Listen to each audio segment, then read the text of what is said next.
مرنے کے بعد بندہ کہے گا اے اللہ دوبارہ بھیج دے، مجھے تو پتہ ہی نہیں تھا میں اتنا جلدی مر جاؤں گا، ہیں میں اب روزہ بھی رکھوں گا، میں صدقہ بھی دوں گا، میں نمازیں بھی پڑھوں گا، اے اللہ ایک موقع دے دے۔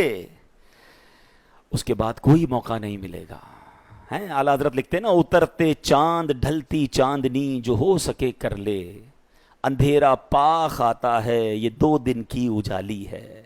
ارے یہ بھیڑیوں کا بن ہے اور شام آ گئی سر پر، کہاں سویا مسافر ہائے کتنا لا ابالی ہے۔ اندھیرا گھر اکیلی جان دم گھٹتا دل اکتا تھا، خدا کو یاد کر پیارے وہ ساتھ آنے والی ہے۔ زمین تپتی کٹیلی راہ بھاری بوجھ گھائل پاؤں، مصیبت جھیلنے والے تیرا اللہ والی ہے۔ نہ چونکا دن ہے ڈھلنے پر تیری منزل ہوئی کھوٹی، ارے او جانے والے نیند یہ کب کی نکالی ہے۔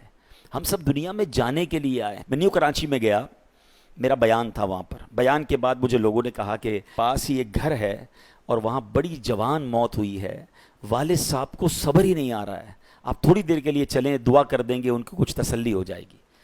یقین کریں اس وقت میں آپ سے بات کر رہا ہوں نا، اس نوجوان کا چہرہ میری آنکھوں میں گھوم رہا ہے۔ پتہ ہے اس کی عمر کتنی تھی؟ وہ 20 سال کا بھی نہیں ہوا تھا، 19 سال اور چند مہینے کا وہ نوجوان تھا جس کا انتقال ہوا۔ اس کے والد بھی موجود تھے، اس کے دادا بھی موجود تھے۔ میں اس گھر میں ملنے گیا، آپ یقین کریں جو ان کی کیفیت تھی، پتہ وہ کیا کہتے تھے؟ میں نے کہا کیسے انتقال ہوا؟ وہ کہتے یہ نوجوان صرف 2 دن پہلے بیمار ہوا، بخار ہوا۔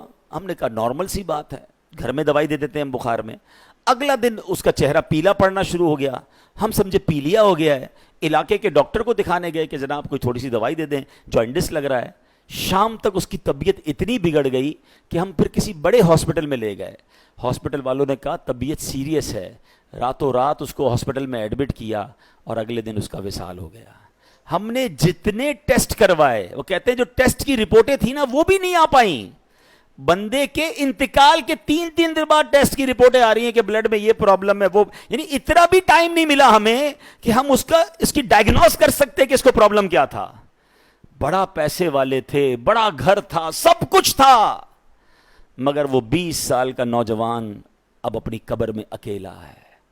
کاش یہ بات ہمیں سمجھ آ جائے کہ میں نے بھی جانا ہے، آپ نے بھی جانا ہے۔ کس بات کا انتظار ہے یار؟ ہمیں کیوں لگ رہا ہے کہ ابھی بہت باقی ہے؟ ابھی تو بڑی لائف پڑی ہے، ابھی تو بڑھاپا آئے گا، پھر جناب اللہ اللہ بھی کر لوں گا، پھر توبہ بھی کر لوں گا، پھر حرام بھی چھوڑ دوں گا، پھر اللہ کی راہ میں خرچ بھی کر لوں گا۔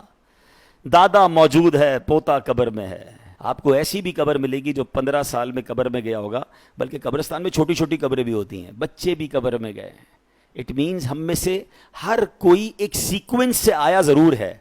میرے دادا پہلے آئے، آپ کے بھی پہلے دادا آئے، پھر والد آئے، پھر آپ آئے، پھر آپ کے بچے، پھر ان کے بچے۔ یہ ایک سیکوینس ہے، ایک ترتیب ہے۔ آنے کی ترتیب ہے، جانے کی ترتیب نہیں ہے۔ پہلے کوئی بھی جا سکتا ہے، تو پھر کیوں تیاری نہیں کر رہے؟ یہی تو قرآن کہہ رہا ہے کہ بندہ مرنے کے بعد کہے گا یا اللہ مجھے مہلت کیوں نہ دی، میں نیک کام کرتا، میں تیری راہ میں خرچ کرتا۔ موت مہلت دے کر نہیں آتی ہے۔